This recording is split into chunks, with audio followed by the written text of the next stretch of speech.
ایک بہت پیاری بات کہی جا رہی ہے کہ یہ جو لڑکیاں ہوتی نا عورتیں، ان کی دو فطری حقیقتیں ہیں، دو حقیقتیں کیا؟ أَوَمَنْ يُنَشَّأُ فِي الْحِلْيَةِ وَهُوَ فِي الْخِصَامِ غَيْرُ مُبِينٍ،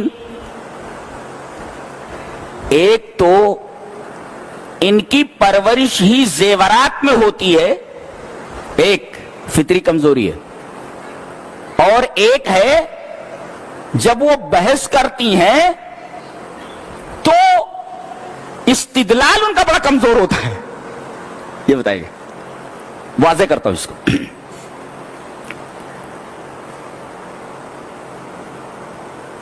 فی الحلیہ، حلیہ مانے زیور، یا حلیہ کا مطلب ہوتا ہے اسم لما یتحلی و یتزین بہ، کوئی بھی ایسی چیز جس سے لڑکیاں عورتیں سجتی سنورتی ہیں، ہر چیز حلیہ ہے۔ لما یتحلی و یتزین بہ، جس سے بھی زینت، مثلا پاؤڈر لگا رہی ہیں، دیٹ از کالڈ زینت، یہ زینت فی الحلیہ، زیور ہے یہ۔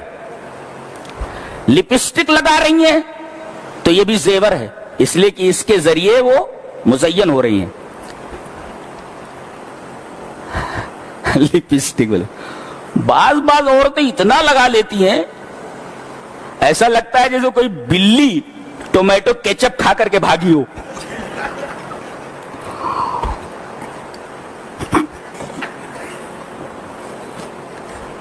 جی تو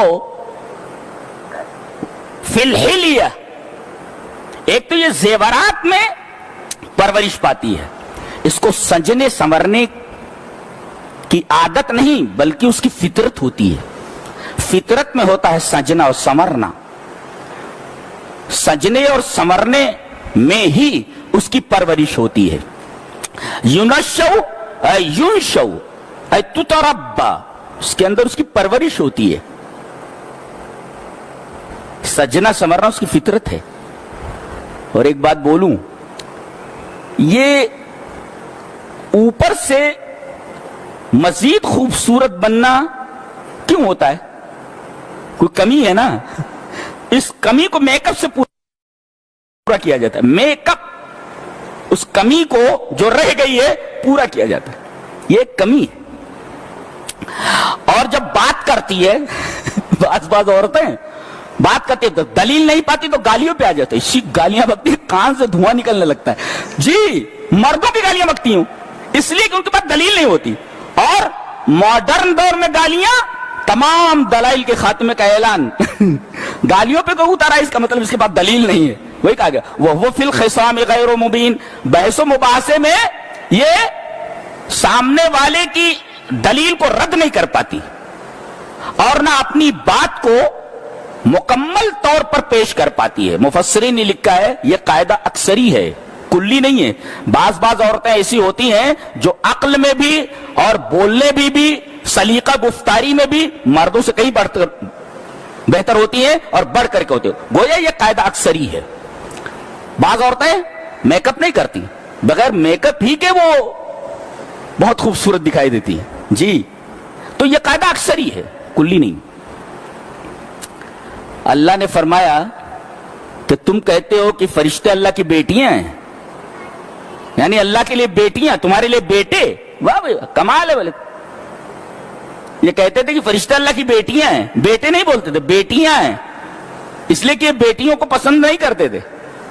تو اللہ فرما رہے جس چیز کو تم نہیں پسند کر کے اس چیز کو ہماری طرف منسوب کرتے ہو، اور جس چیز کو تم پسند کرتے ہو اسے اپنی طرف منسوب کرتے ہو، یہ عجیب بات ہے۔ اچھا تم بیٹیوں کو اگر ملائکہ کو بیٹیاں مان رہے ہو کہ وہ اللہ کی بیٹیاں ہیں تو پوجا کیوں نہیں کرتے، اسے زندہ درگور کیوں کر دیتے ہو؟ یعنی تمہارا عجیب و غریب مزاج ہے۔ ایک تو کہتے ہو کہ اللہ کی بیٹیاں ہیں تو اللہ کی بیٹیوں کو زندہ درگور کیا جاتا ہے کہ تم بیٹیوں کو زندہ درگور کر دیتے ہو اور کہتے ہو ملائکہ اللہ کی بیٹیاں ہیں، یہ عجیب تضاد ہے۔ جی